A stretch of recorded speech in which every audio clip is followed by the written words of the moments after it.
Terima kasih untuk para pelayan Tuhan ya, hari ini senang sekali bisa ketemu saudara-saudara semua.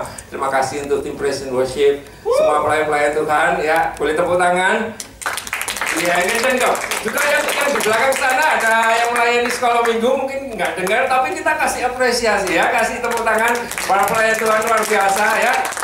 Puji Tuhan. Gimana kabarnya saudara-saudara Wellington? Mantap ya. Makasih tadi katanya justru untuk es kelapa muda. Makasih. Ngasih minum itu sudah diberkati, apalagi ngasih makan sudah. Puji Tuhan, luar biasa ya.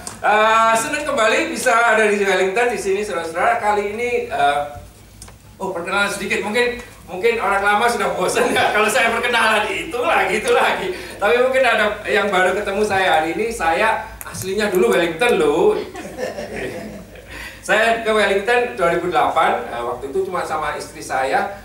Sebelum akhirnya tahun 2015 saya pindah ke Christchurch. Tapi sebelum pindah anak kami lahir ya. Itu gimana sekarang? Pokoknya yang lari itu ya. Terus saya 2015 selama 3 tahun saya ada di Christchurch, dipercayakan Tuhan untuk mengembalakan gereja di sana, buka gereja di sana FGF Christchurch. Ini kemurahan Tuhan. Setelah 3 tahun Tuhan pindahkan saya ke Palmerston North ya. Jadi di Palmerston North sudah doakan ya. Di sana juga hari ini ada yang sama, ada kebaktian di sana dilayani, firman Tuhan dilayani oleh saudara Brother Simon ya. Saya bisa menjadi berkat juga, dan hari ini saya mengucap syukur untuk kesempatan untuk bisa ketemu saudara-saudara lagi menyampaikan firman ya. Masih ingat tema tahun ini? Coba di depan ini. Oh di depan saya ya. Greater blessing ya. Katakan sama-sama, greater blessing. Wah, biasanya kalau mau terima blessing itu ngomong itu paling gak mesti semangat gitu ya. Karena sama-sama greater blessing. Iya, yang paling kenceng nanti dapat berkat lebih ya.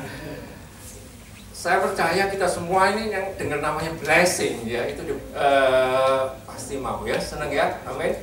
Atau saya aja yang senang sama Pak ini, Pak Jake. Siapa yang mau diberkati di sini boleh lambaikan tangannya, mungkin cuma sedikit, it's okay ya.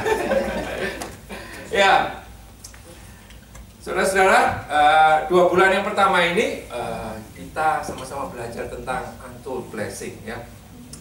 Nih, ya untold blessing ya. Apakah itu untold blessing? Tapi blessing sudah ngerti semua ya. Saya tadi juga ngerti apa sih untold blessing. Yang saya tahu itu untold story. Pernah dengar untold story? Ya, kalau ada kisah misalnya, si raja ini atau siapa, kelihatannya dia itu menang perang terus. Tapi dari untold story bahwa dibalik semuanya itu, ternyata dia itu anak Tuhan, ternyata dia itu kalau pagi selalu baca Alkitab. Nah itu orang nggak tahu. Nah itu untold story ya. Kalau untold blessing, kalau saya tangkap berarti ada blessing yang mungkin selama ini banyak orang nggak tahu. Di situ ternyata ada blessing. Nah kalau hari ini misalnya saya kasih tahu, ternyata di situ ada blessing. Sudah mau terima blessing itu? Amin ya. Ini saya kasih rahasia loh, ya kan untold ya. Sekarang saya kasih tahu, I'm telling blessing ya. Saudara-saudara bisa diberkati hari ini. Kita bisa belajar dari sini. Kitab Yakobus kita sudah sama-sama belajar. Saya percaya selama 2 bulan ini sama-sama sudah belajar ya. Saya cuma merangkum aja ya. Jadi kita baca sama-sama ya. Yakobus 1 ayat yang pertama, baca sama-sama dengan kenceng ya. 1, 2, 3. Salam dari Yakobus, hamba Allah dan Tuhan Yesus Kristus kepada ke-12 suku di perantauan. Nah ini saya highlight, Yakobus, ini ada penulis kitab ini, dia bilang dia adalah hamba Allah. Jadi saudara-saudara, saya langsung aja kasih tahu hari ini bahwa the untold blessing is ada berkat khusus di dalam melayani Tuhan. Nah pesannya sudah nyampe kan? Sudah terima? Nah kita pulang sekarang ya. Ya. Nah, jadi saudara-saudara, Yakobus ini dikatakan dia menamakan dirinya hamba Allah karena memang ada berkat khusus bagi orang yang melayani Tuhan. Ya, hamba Allah, sudah tahu hamba Allah itu artinya apa? Ada yang bilang pendeta, oke, hamba Allah pendeta. Tapi hamba Allah itu ialah orang yang melakukan kehendaknya Allah. Simpel aja ya, saudara pernah tinggal di Indonesia, pernah punya pembantu? Bukan.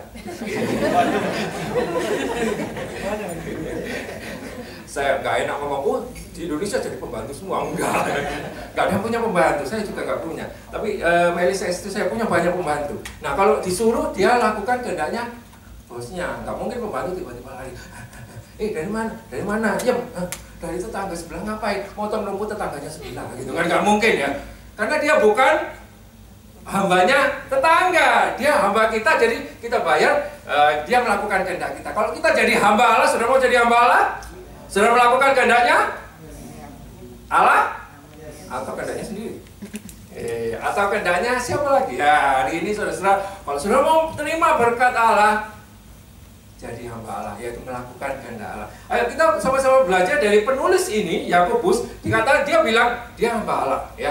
Tapi kalau saudara perhatikan sebelum dia nulis ini, jauh sebelumnya, saudara tahu kan Yakobus ini siapa? Dia adalah saudara Tuhan Yesus. Oh nggak tahu, saya kasih tahu ya.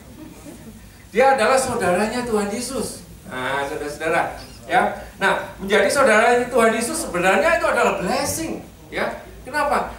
Saudaranya langsung ketemu, saudara ya. Tapi apa yang terjadi?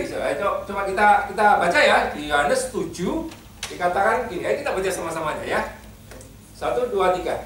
Maka kata saudara-saudara Yesus kepadanya, berangkatlah dari sini dan pergi ke Yudea supaya murid-muridmu juga melihat perbuatan-perbuatan yang engkau lakukan. Sebab tidak seorang pun berbuat sesuatu di tempat tersembunyi jika ia mau dia akui di muka umum. Jikalau engkau berbuat hal-hal yang demikian, tampakkanlah dirimu kepada dunia. Sebab saudara-saudaranya sendiri pun tidak percaya kepadanya. Wah, saudara-saudara, ini saudaranya Yesus tapi nggak percaya. Jadi dia jadi saudara Yesus nggak jaminan bahwa dia langsung percaya. Ini mengingatkan saya juga, sebenarnya warning juga buat saya, apalagi juga teman-teman yang mungkin dari lahir sudah Kristen. Ya, saudara Yesus ini ya dari lahir, kalau saya bilang sudah lihat Kristus, ya, saudaranya, ya kan? Tapi nggak jaminan bisa langsung percaya. Saya lahir, orang tua saya Kristen. Saudara-saudara, mungkin ada yang lahir langsung Kristen, walaupun belum ada KTP-nya, tapi sudah diajarkan berdoa, diajarkan begitu-begitu. Tapi belum jaminan bahwa itu langsung percaya kepada Tuhan Yesus. Ya, buktinya ini si Yakobus. Nah, kalau kita baca lagi, nggak hanya Yakobus, ini kita baca si tetangga-tetangganya Yesus, ya, tetangga-tetangganya Yesus. Langsung aja lompat ke ayat 11. Kalau saudara baca Yohanes 7, saudara bisa baca semuanya ya di rumah. Saudara akan lihat bagaimana situasi di mana tempat asalnya Yesus. Ya, di ayat yang ke-11 dikatakan orang-orang Yahudi mencari dia. Ini orang kampungnya Yesus ya. Mencari dia di pesta itu dan berkata, di manakah ia? Kelihatannya rohani, wah cari Yesus ya. Terus ngomong apa? Dan banyak dengar bisikan di antara orang banyak tentang dia. Ada yang berkata, ia orang baik. Ada pula yang berkata, tidak, ia menyesatkan rakyat. Kenapa yang dilakukan tetangga-tetangga Yesus? Dia cuma ngomong, iya gosip ya. Iya, dia cuma ngomong, ini baik. Oh ini nggak baik. Seberapa banyak orang-orang Kristen ya? Ya sudah nangkep ya. Mantap, saya lanjut aja ya. Seberapa banyak orang-orang Kristen ya? Aduh, saudara-saudara ini kita berharap tidak terjadi pada kehidupan kita. Itu sudah Kristen, mungkin dari lahir sudah Kristen, tapi kerjaannya bukan melakukan firman Tuhan, tapi ngomong yang ini baik. Oh, yang pendeta ini bagus, yang minggu lalu. Oh, yang gereja ini, oh bagus. Yang gitu, aduh. Ini kan dia bilang, dia menyesatkan. Ya, saudara-saudara. Padahal ini orang sekampung Yesus. Padahal kalau saudara lihat ya, orang sekampung Yesus itu sebenarnya gampang untuk ketemu Yesus. Kalau saudara bandingkan dengan orang-orang yang di kampung lain, cari Yesus itu setengah mati. Betul loh, cari Yesus setengah mati. Ada orang pendek mau ketemu, mau lihat Yesus saja harus naik pohon. Ada orang sakit untuk disembuhkan Yesus. Ini nggak hanya bikin appointment kayak saudara mau ketemu dokter yang sulit ditemui itu. Ini sampai bongkar atapnya rumah, dibolongin, dimasukin orangnya karena sulitnya ketemu Yesus. Tapi orang sekampungnya yang tiap hari bisa ketemu Yesus gak percaya. Akhirnya apa yang terjadi dengan orang sekampung, dengan saudara-saudara dan orang-orang sekampung ini? Dikatakan di Markus 6, ya ini kita bisa lihat Yakobus di sini ya. Kemudian Yesus berangkat dari situ dan tiba di tempat asalnya, sedang murid-muridnya mengikuti dia. Di tempat asalnya ya. Pada hari Sabat ia mulai mengajar rumah ibadah dan jemaat yang besar takjub mendengar dia dan mereka berkata, di mana diperolehnya semuanya itu? Hikmat apa pulakah yang diberikan kepadanya? Dan mujizat-mujizat yang demikian bagaimanakah dapat diadakan oleh tangannya? Bukankah ia ini tukang kayu anak Maria, saudara Yakobus? Nah, ini sudah kita bukti. Yoses, Yudas, dan Simon. Oh, Simon lagi di depan maksudnya. Dan bukankah Simon saudara Yesus? Ternyata baru tahu saya. Aduh. Dan bukankah saudara-saudara yang perempuan ada bersama kita? Lalu mereka kecewa dan menolak dia. Ya. Maka Yesus berkata kepada mereka, seorang nabi dihormati di mana-mana kecuali di tempat asalnya sendiri, di antara kaum keluarganya dan di rumahnya. Terus ia tidak dapat mengadakan mujizat satupun di sana, kecuali menemukan orang sakit dan meletakkannya atas mereka. Waktu saya baca ayat yang kelima, dulu saya pikir, Tuhan kok nggak bisa apa-apa gitu. Tapi bukan karena Tuhan nggak bisa apa-apa. Sudah tahu kenapa kan? Karena orang-orang nggak percaya. Itu sama aja kayak contoh sekilas kayak gini. Saya datang ke dokter, dokternya terkenal, terus tanya sakit apa ya, sakit ini, sakit bengek ya, terus ini obatnya dikasih, terus saya nggak percaya, saya nggak minum kan, saya nggak minum, bisa sembuh nggak sembuh terus bilang dokternya kok jelek. Bukan dokternya yang nggak bisa menyembuhkan, tapi karena hati nggak dibuka, karena nggak percaya, nggak melakukan apa mestinya melakukan, ini nggak melakukan. Ya, tadi definisinya hamba Allah melakukan kehendaknya Allah. Nggak melakukan, bagaimana bisa dapat mujizat? Bagaimana bisa dapat pertolongan Tuhan? Jadi kalau saya bandingkan Yakobus yang lama, itu nggak percaya. Walaupun dia sudah Kristen, ya kayak orang Kristen, lingkungannya cuma komentator, ngomentari, baik nggak baik, ngomong aja ya, kritikus ya, akibatnya nggak ada blessing.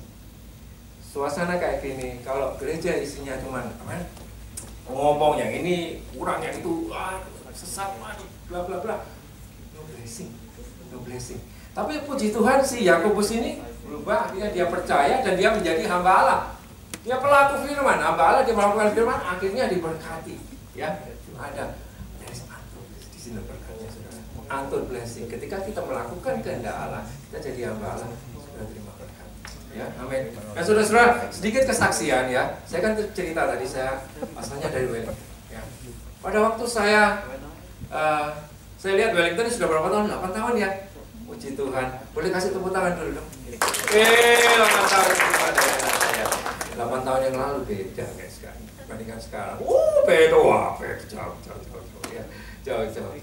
Ini pemain keyboardnya hebat, musiknya luar biasa mantap ya. Dulu ini nostalgia, orang-orang lama pasti tahu ini ya. Pembicara di sini juga gantian ya. Belum lagi itu ada merasa kepepet gitu ya, kepaksa, mau nggak mau ya itu nggak ada lagi ya, sudah maju ke depan, sudah bicara terus duduk lagi. Iya, aku tadi sebenarnya sudah nyiapkan tapi di depan sudah lupa ngomong apa, gimana ya tadi ya. Tapi puji Tuhan, orang-orang Wellington pada zaman dahulu kayaknya pada waktu itu pelaku firman sudah bingung kayak gitu. Gimana aku bilang gitu? Bagus gitu ya, saudara-saudara. Luar biasa. Saya appreciate teman-teman yang bahkan sampai sekarang tetap melayani Tuhan. Saudara-saudara, luar biasa ya. Nah, saya sendiri pengalaman saya waktu itu saya nggak langsung. Dulu belum khotbah di sini, belum ya. Datang diajak teman biasa kan. Kalau di foto rame, 50 banyak juga gitu ya. Terus saya datang, saya lihat, kok cuma 12. 50 sama 12 jauh sebenarnya. Saya pikir datang lagi ntar banyak. Kok dari awal sampai akhir suka segitu. Oke, nyanyi ya. Nyanyi gitu. Lagunya kok sulit banget ya. Kita lagunya sulit. Kok nadanya rendah. Ada yang ingat ya? Terus setelah selesai, dari awal nggak akhir kayak gitu, saudara bayangin ya. Terus saya mikir, ini katanya gereja Indonesia, nyanyi aja kayak gitu, ya kan? Terus saya ngajak ngobrol. Waktu itu yang main musik nggak lengkap kayak gini, saudara pakai gitar bolong, saudara tahu gitar bolong ya? Kita bolong. Terus saya ajak yang main musik ya, nggak ada di sini ya. Tadi kayaknya kerendahan ya. Mungkin dia gemeteran gitu lihat saya gitu. Saya ngerti musik, saya nggak jago tapi ngerti musik lah. Ada pencet bunyi lah paling nggak ya. Kayaknya kerendahan. Iya, aku kerendahan iya. Kenapa? Kok nggak dinaikin? Iya, sorry Bu. Saya cuma bisanya main di nada dasar G. Main di kunci G, katanya bisanya cuma itu. Waktu saya mikir, dalam hati mikir, ini katanya mau bikin gereja, semua diajar main G. Ayo coba satu kali kebaktian G semua, ayo coba, ayo nyanyi, ayo. Tapi itu Tuhan buka pikiran saya, dibalikan kayak gini. Dia cuma bisa main G, tapi mau main. Oh, beda kan? Tadi saya mau kritik loh, sudah mau kritik loh tadi ya. Sudah mau kritik habis-habisan. Mau bikin gereja, nggak bisa main musik. Gitu ya. Begitu, iya dia mah. Oke. Terus saya jadi ada compassion, belas kasihan. Ngerti compassion ya, belas kasihan. Saya tawarin, oh kamu mau nggak aku ajarin? Ya aku nggak jago sih, tapi kalau ngiringin orang bisa lah. Aku punya beberapa kunci yang lain selain itu. Terus dia jawabin, oh sorry, mungkin kaget jawabannya. Aku ini pemain drum. Pantasan, drum itu nggak pakai kunci cuma satu, ngencengin kendorin, ya kan, drum kayak gitu kan. Kurang kenceng kok, kencengin kendorin, nggak bisa kunci yang lain. Tapi ya ampun, terus dia bilang, tapi yang lain ini ada yang mau. Terus akhirnya ya udah, saya ngajarin yang lain. Dari situ saya kaget lagi, pemain drum dipaksa, ya bahasa Jawanya, dipaksa main gitar, tapi ya mau gitu ya.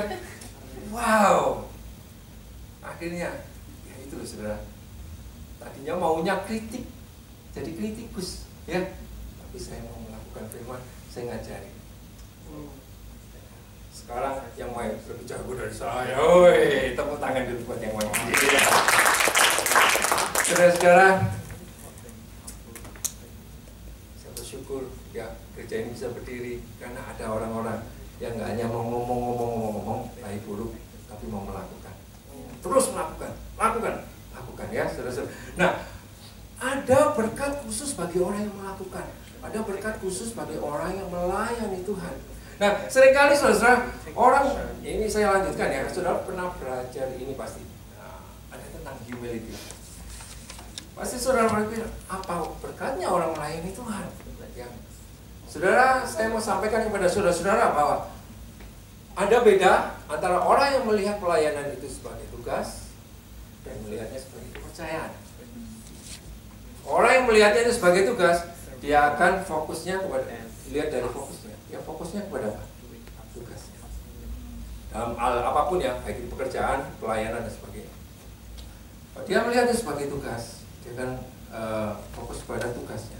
Contoh ya, saya kasih tugas, masak untuk order lah, saya order. Di sini katanya ada yang terkenal itu apa nih? Catering ya, saya order 100 nasi padang. Wih, 100. Kalau saya makan sendiri. Harganya $10, masuk nggak $10? Nasi cabai hijau. Harganya segitu loh, wah sama teman sendiri Pak pesen kok. 100 kali 10, 1000 sama siapa sih yang jaga? Pak Siombing ya? Ya Pak Siombing ya. Saya order Pak Siombing ya. Kalau saya kasih order itu, Pak Siombing pasti apa yang dilakukan? Pasti fokus sama tugasnya itu dan dia lihat bisa nggak dengan harga $10 untuk kasih per orang kali 100. Saya mintanya kapan minggu depan, bisa nggak dalam waktu seminggu? Apa? Ya kan? Wajar nggak? Wajar. Kalau nggak ngitung itu yang nggak wajar ya. Bener loh, saudara. Oh ya bisa. Tiba-tiba rugi nggak jadi, itu yang nggak wajar ya. Jadi fokus sama tugasnya. That's good ya. Fokus juga dihitung juga untung nggak? Ternyata $10 nggak untung. Ya jangan diterima, ya kan? Itu orang fokus sama tugasnya. Ya kan? Ya. Tapi suatu saat ada yang kontak lagi, Pak Siombing lagi ya. Kali ini cuma 10 aja ya. Nasi padang juga. Tapi kalau bisa 2 hari lagi. Wih, cuma 10 aja bisa nggak? Tapi yang model ini mohon maaf, saya ngasih tahunya mepet. Soalnya ini Pak Jokowi lagi datang ke Wellington. Minta tolong Pak Jokowi. Wah, itu gimana reaksinya dia? Oh, pasti yang semua ditinggalkan ya, dia pasti lakukan itu. Ya kan, benar nggak? Benar loh ya. Nggak tahu kalau Pak Jokowi itu pasti itu siapa sih yang minta ya? Saya kan lebih terkenal kan beda saudara. Bisa lihat bedanya di sini. Begitu yang tahu yang kasih order, wah orang penting. Kok bisa milih saya? Kenapa nggak orang lain? Nah, dia sudah mulai fokus bukan kepada tugasnya, tapi siapa yang memberi kepercayaan itu? Saudara nangkep itu enggak? Atau saya bingung saudara ya? Kalau orang yang melihat itu sebagai kepercayaan, dia enggak lihat tugasnya itu bisa buat dia atau enggak, tapi dia lihat siapa yang memberi kepercayaan kepada dia. Nah, kalau sudah diberi kepercayaan kayak gitu, terus dipesan nih, Pak Jokowi kalau bisa ya, ini kan makan siang ya jam 12, datang dong ya setengah 12 kalau paling enggak jam ya setengah 12 ya sudah ready makannya. Jangan khawatir Pak, saya jam 5 sudah ada di situ ya. Kenapa? Karena dia tahu ini orang penting manggil saya ya kan. Tapi jangan lupa ya Pak, habis saya kasih makan nanti saya foto berdua sama Pak Jokowi ya. Biasanya kan kayak gitu. Orang Indonesia senang foto-foto ya. Nah saudara-saudara, ada beda antara orang melihat itu sebagai kepercayaan dan hanya sebagai tugas. Yang melihatnya sebagai tugas nggak salah. Dia fokus sama tugasnya, bisa nggak? Makanya orang kalau dikasih pelayanan kan jawabnya, aduh sorry nggak bisa. Ya mungkin nggak salah karena dia mungkin memang dia merasa nggak bisa. Oh, aduh, nggak untung. Misalnya dia mungkin dia nggak ngomong nggak untung, tapi dia ngerasa aduh nggak bisa. Tapi kalau melihatnya sebagai kepercayaan, walaupun saya melayani Tuhan sampai saat ini saya bisa menjadi seorang saudara mungkin call me a pastor, pendeta. Saya kalau mau ditanya bisa nggak bisa, benar nggak bisa. Tapi yang memberi kepercayaan itu Tuhan sendiri. Tuhan itu saya bisa melihat bahwa nggak semua orang bisa ditaruh di suatu tempat untuk memimpin sebuah gereja. Mungkin sudah dipanggil dari mana, nggak bisa terus saya ditaruh di situ dan itu kepercayaan. Terus saya ditanya apa mau melayani di sini? Waktu saya dikasih saudara ya. Dan saya melihat itu sebagai kepercayaan. Kalau saya melihat background saya engineer saudara bukan pendeta ya. Engineer beda, ngitung ya, beda ya. Kalau saya melihat itu pasti saya tolak. Tapi saya tahu yang kasih kepercayaan itu Tuhan. Nah, kalau saya melihat itu sebagai kepercayaan, orang melihat sebagai kepercayaan dia akan do the best walaupun dia mungkin terbatas. Sehingga nggak ada lagi masalah-masalah di gereja yang bilang, aduh dia itu kalau pada waktu ditugaskan pelayan datang, kalau nggak ditugaskan nggak datang. Nah, kadang masalah-masalah kayak gitu. Tapi kalau orang melihat itu sebagai kepercayaan, wow dia lakukan seperti Pak Siobeng tadi disuruh setengah 12 jam 5 sudah datang, ya kan? Kenapa? Dia tahu ini kepercayaan. Kepercayaan. Dan orang memandang itu sebagai kepercayaan hanya bisa adalah orang-orang yang punya kerendahan hati. Loh benar loh saudara. Karena dia tahu yang mengundangin, yang mengasih kepercayaan orang lebih tinggi dari dia. Dan dia lihat ini hanya dipercayakan kepada saya, nggak kepada orang lain. Terus dia pasti berpikir, siapa saya? Ini hanya orang-orang yang rendah hati. Dan bagi orang-orang yang rendah hati ada berkat khusus. Karena dia melihatnya sebagai kepercayaan. Oh saudara, ini terima kasih untuk minuman ini. Kalau saya punya 2 gelas, satunya kosong ya. Ini anggap aja gelas ya. Saya mau saya pindah ke sini, luang betul ya, dari semprot. Ini saya harus pindah. Gini ya benar. Kalau ini nggak rendah-rendah, saya terima berkat. Kalau terima berkat Tuhan. Amin. Amin. Ya, Tuhan ada atur blessing bagi orang yang hati karena menerima kepercayaan dari Tuhan. Oke, Tuhan.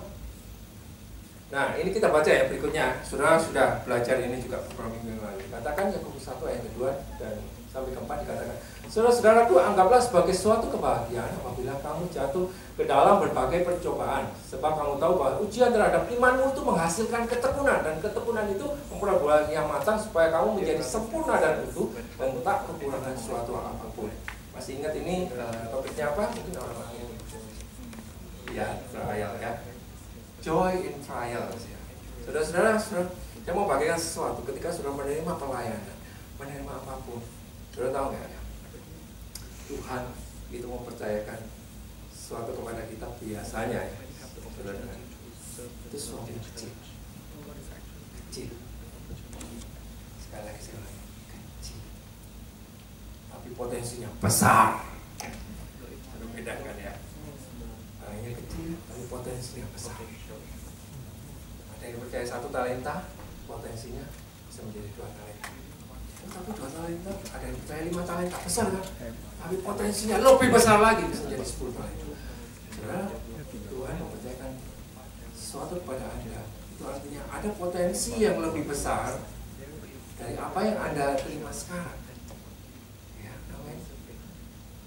Itu talenta. Apalagi, saudara pernah dengar perumpamaan tentang penabur yang ditanam apa? Benih yang kecil. Seberapapun benihnya kecil atau besar, ya, jadinya potensinya itu lebih besar, lebih banyak. Saudara yang punya anak di sini, anak saudara kecil atau besar? Ada yang sudah besar, ada yang masih kecil, anak saya masih kecil. Tapi awalnya apa? Janin yang kecil. Saya kalau lihat di USG, mana anak saya sih? Mana anak saya? Itu Pak, mana? Saking kecilnya amin kan. Terus dibilang ini ukurannya segini, wah itu saya nggak bisa bayangkan. Itu loh dipercayakan pada kita. Tapi potensinya besar. Nah saudara-saudara, dari kecil menjadi besar, itu butuh apa? Proses. Nah itu dipercayakan kepada kita. Anak saya dipercayakan kepada saya kecil. Tapi suatu saat dia akan menjadi besar, jadi orang luar biasa. Tapi untuk menjadi besar, nggak otomatis. Saya sama istri saya yang dipercayakan untuk gedein dia, kasih makan, bawa ke sekolah, itu tugas kami. Nah itu blessing, saudara-saudara ya. Nah untuk menjadi besar, ini nggak langsung, harus ada proses. Dan proses ini sama seperti kalau kita sekolah ya. Pertama masuk nggak ngerti apa-apa, tapi there's level ya, kalau masuk SD, masuk SMP, SMA. Tapi untuk di tiap level itu ada ujian. Dan kalau saudara-saudara tahu ujian ini, banyak orang takut ya. Saya juga ya. Enggak, jarang orang. Yes, minggu depan aku ujian men. Jarang nggak saya lihat kayak gitu ya. Tapi ujian, there's access to the next level. Saudara, anak saudara ada yang keterima di university mana, gitu ya? Kan, ya selamat ya, waduh, bagus ya anakmu bisa keterima di situ ya. Victoria misalnya di sini kan Victoria. Oh bagus, ada yang keterima di situ, oh bagus. Oh selamat ya. Karena saya berpikir baru keterima aja diselamatin. Iya kalau lulus, nggak enak ini. Iya kan, kalau sudah lulus itu, oh selamat ya kamu lulus ya, iya kan? Tapi seberapa banyak kan? Ya, aku keterima men. Aku terima PSD, wow. Iya kalau lulus. Tapi kenapa kok gembira? Iya karena itu adalah potensi. Saya bisa menjadi, misalnya keterima sebagai arsitek, sebagai student arsitek, belum jadi arsitek, tapi sudah gembira dulu karena itu adalah akses untuk menjadi arsitek suatu saat.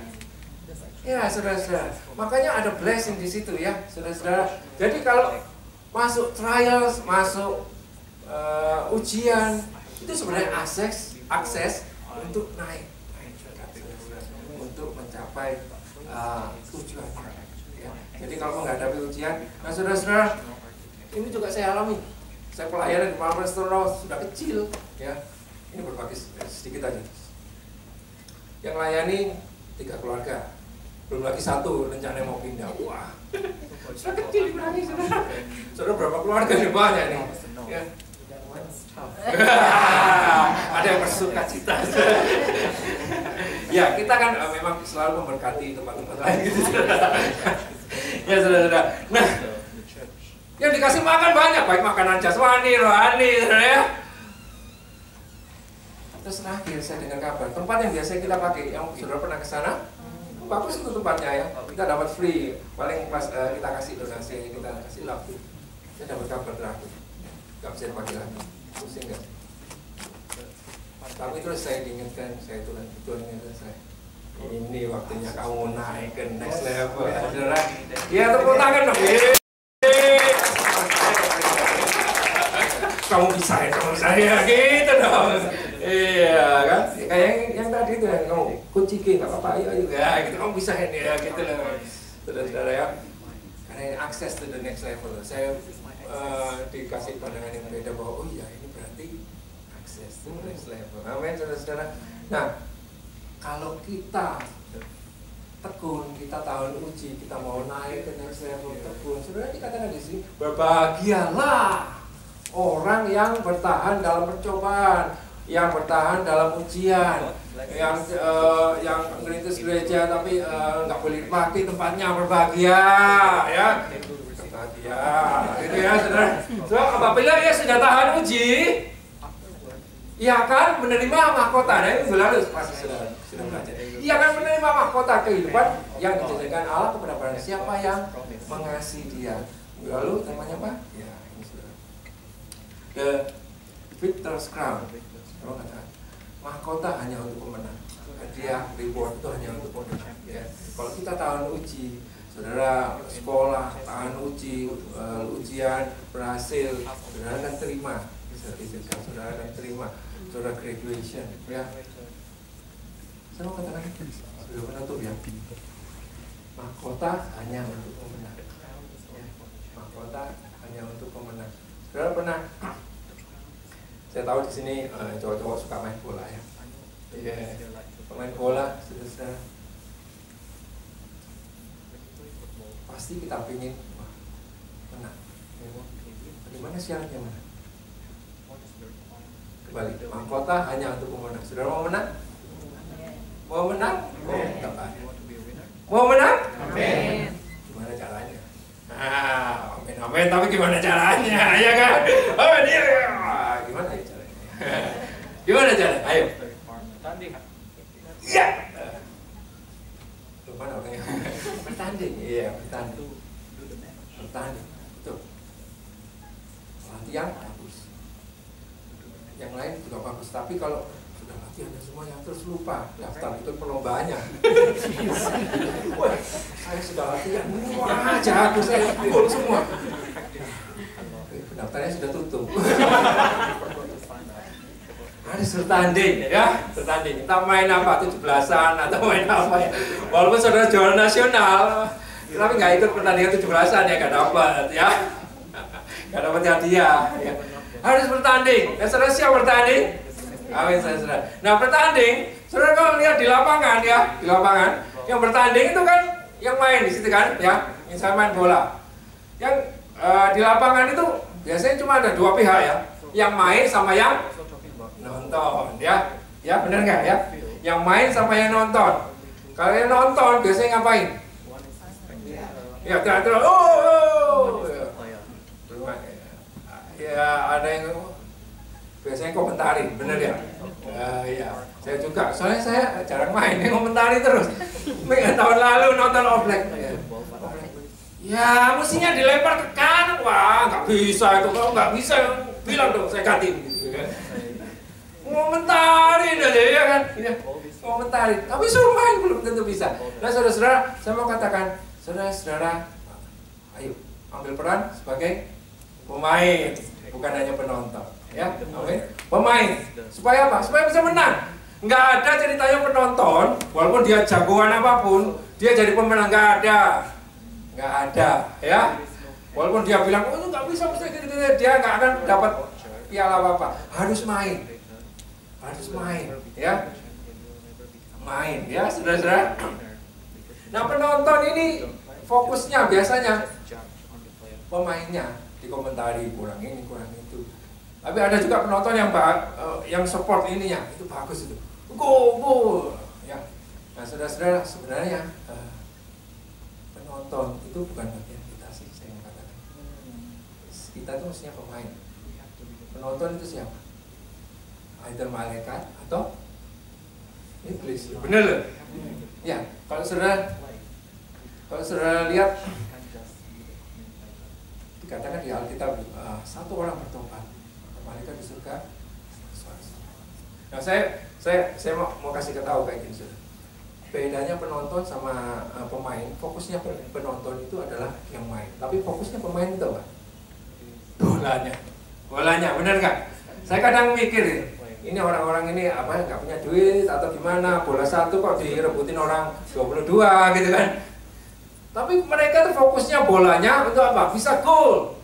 Nah kita juga seperti itu, kita fokus kepada bolanya, bagaimana kita bisa ngegolkan bola itu.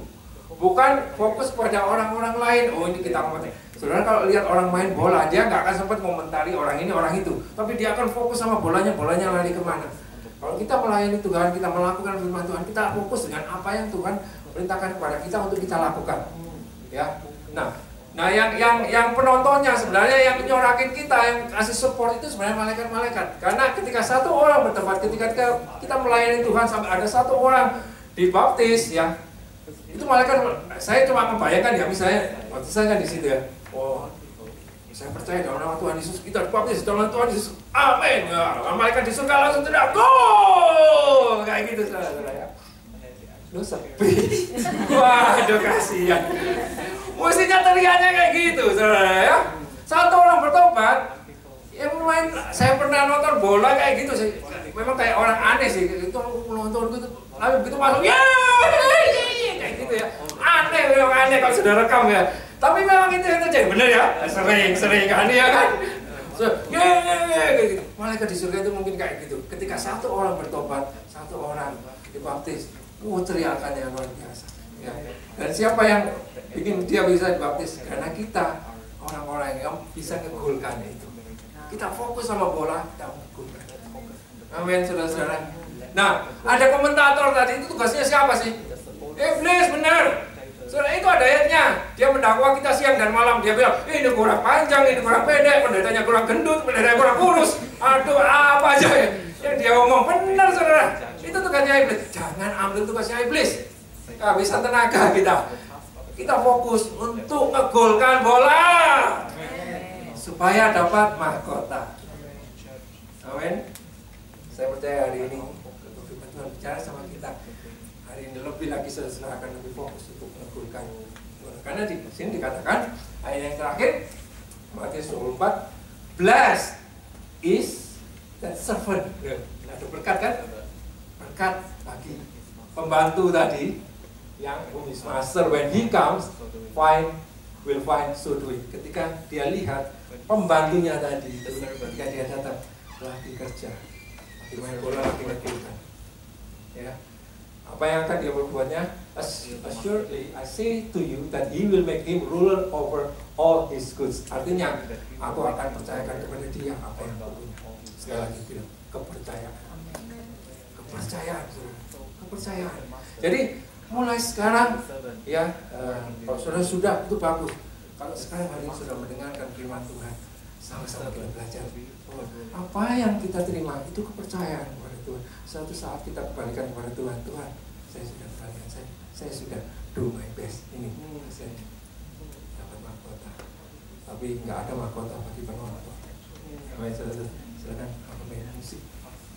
Saya mengajak kita semua tundukkan kepala, renungkan firman Tuhan hari ini. There's untold blessing. Hari ini sudah mendengar apa blessing itu, yaitu bagi orang-orang yang mau melakukan kehendak Allah, pembantu Allah, hamba Allah, mereka yang melakukan kehendak Allah, nggak hanya nonton, nggak hanya bilang komentar ini itu, tapi melakukan kehendak Allah.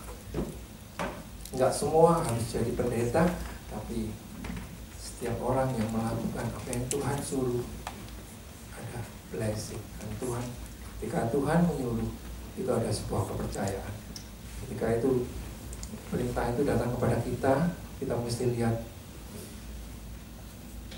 ini datang kepada saya, bukan kepada yang lain.